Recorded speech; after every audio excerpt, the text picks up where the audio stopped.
Okay, this video is Plant Chompers Viva Chickens Out. I checked my email, I checked my comments. He has not accepted my challenge to a debate about dietary oils.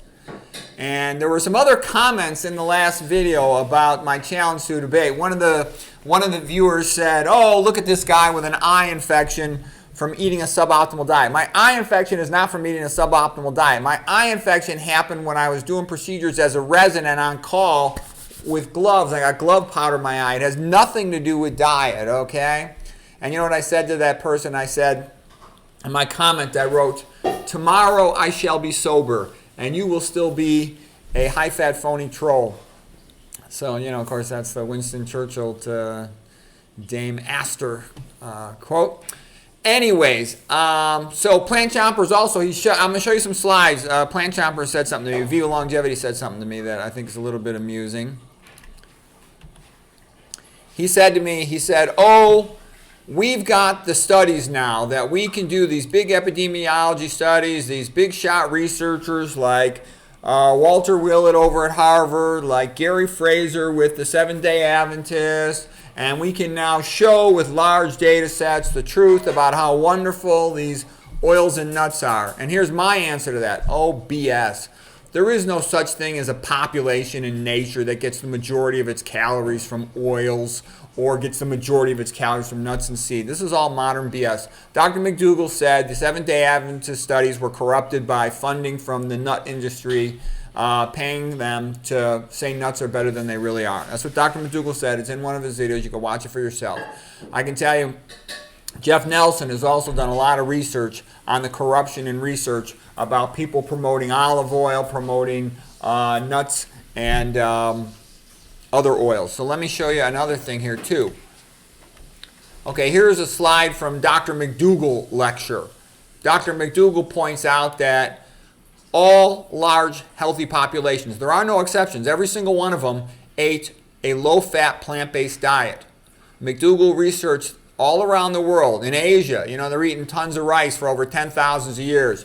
They're all skinny with no hypertension, no obesity, no diabetes, no coronary artery disease, next to nothing for autoimmune disease. You know, Roy Swank went to China around 1960. They couldn't find a single MS patient. In Africa, they didn't even have a reported case of rheumatoid arthritis until 1957. So we've got the data. You know, Kenya, the Lancet paper, Blood Pressure in the African Native, 1929, by C.P. Donison. 1,800 black men admitted to the hospital, adult black men, zero hypertension, okay? The Uganda autopsy studies, there's nobody dying from coronary artery disease when they're eating plant-based diets. We know that the potato-eating people in South America and the Andes for 13,000 years were pretty healthy. The Irish were healthy when they were eating the potatoes until the potato famine, when they had the blight on the potatoes, and the English screwed them over, you know, kept keeping food away from them. We know in the Middle East they ate barley, oats, wheat. We know in Africa populations ate millet, other ones sorghum, other ones ate yams. We know we had sweet potato eating populations in Okinawa, Papua New Guinea, some areas in South America and the Caribbean for 5,000 years.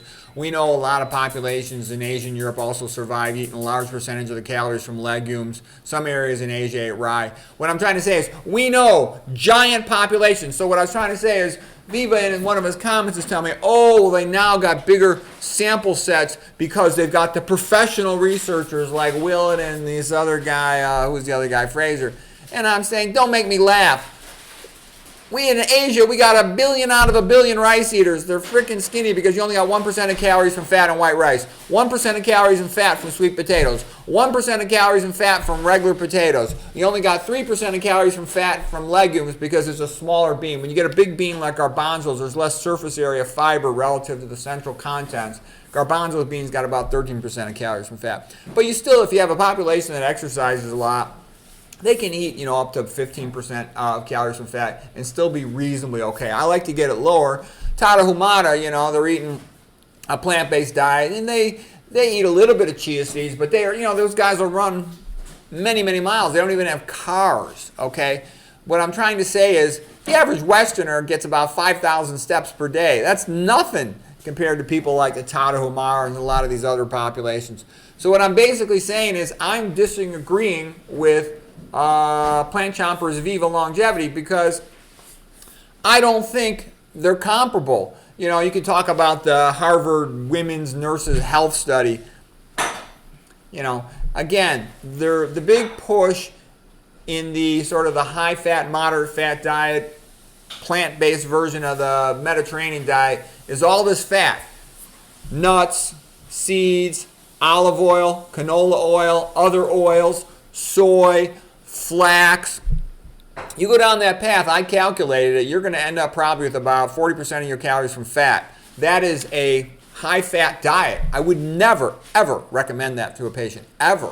Okay? And we've got the Blankenhorn papers, we've got the Armstrong papers, we got the other primate studies, the Rudell papers, we got the reviews of oil by Esselstyn going through all the papers on dietary oil being bad for arterial health and health in general.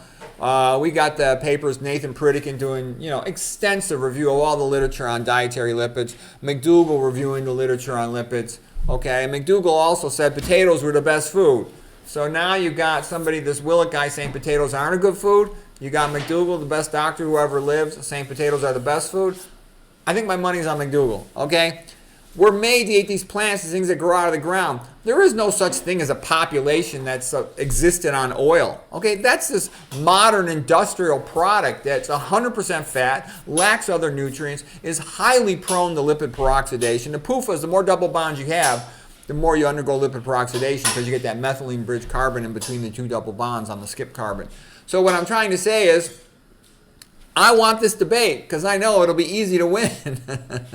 But they're never going to give it to me. They don't want to give me the publicity. I'm just, and not only that, they don't like the fact I'm telling the pros about a low-fat. I'm a low-fat fanatic. They are the high-fat phonies. They don't want the pros knowing that I even exist. And like I said to you, they don't like the fact that I told the truth, that you need to have Christian ethics or your research is a joke.